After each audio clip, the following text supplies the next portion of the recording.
আর্জেন্টিনাকে ভালোবাসে, কেউ ব্রাজিলকে ভালোবাসে, কেউ বার্সেলোনাকে ভালোবাসে, কেউ রিয়াল মাদ্রিদকে ভালোবাসে, কেউ ম্যানচেস্টারকে ভালোবাসে, কেউ আর্সেনালকে ভালোবাসে, কেউ সুন্দরী মেয়েকে ভালোবাসে, কেউ স্মার্ট ছেলেকে ভালোবাসে।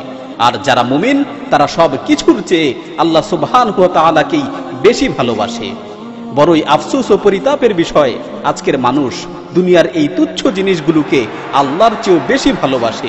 আজকের যুবকেরা তার পছন্দের তারকাকে আল্লাহর চেয়ে বেশি ভালোবাসে। তারা ভালোবাসার ক্ষেত্রে আল্লাহর সাথে শরীক করে, তারা ভালোবাসার ক্ষেত্রে আল্লাহর সমকক্ষ স্থির করে। আল্লাহ তাআলা পবিত্র কালামে মাজিদে ইরশাদ করেন, وَمِنَ النَّاسِ مَن يَتَّخِذُ مِن دُونِ اللَّهِ أَندَادًا يُحِبُّونَهُمْ كَحُبِّ اللَّهِ।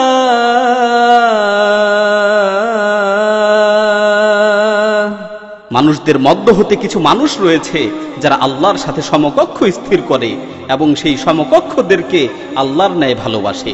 উল্লিখিত আয়াতে আল্লাহ তাআলা আংদাদ তথা সমকক্ষের কথা উল্লেখ করেছেন। এই সমকক্ষ কোনো খেলোয়াড় হতে পারে, এই সমকক্ষ কোনো পছন্দনীয় তারকা হতে পারে, এই সমকক্ষ কোনো ভালোবাসার বস্তু হতে পারে। যদি সেই পছন্দের খেলোয়াড়কে, যদি সেই ভালোবাসার বস্তুকে আল্লাহর চেয়ে বেশি ভালোবাসা হয়। তারপর আল্লাহ তাআলা মুমিনদের ব্যাপারে বলছেন, والذين آمنوا أشد حبا لله। আর যারা মুমিন তারা সব কিছুর চেয়ে আল্লাহ তাআলাকেই বেশি ভালোবাসে। আর যারা মুমিন তারা সব কিছুর চেয়ে আল্লাহ তাআলাকেই বেশি ভালোবাসে। ومن الناس من يتخذ من دون الله أندادا يحبونهم كحب الله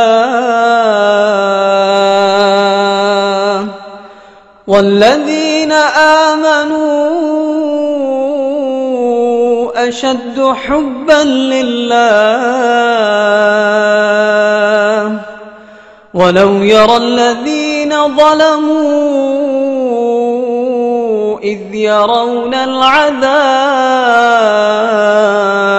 العذاب أن القوة لله جميعا وأن الله شديد العذاب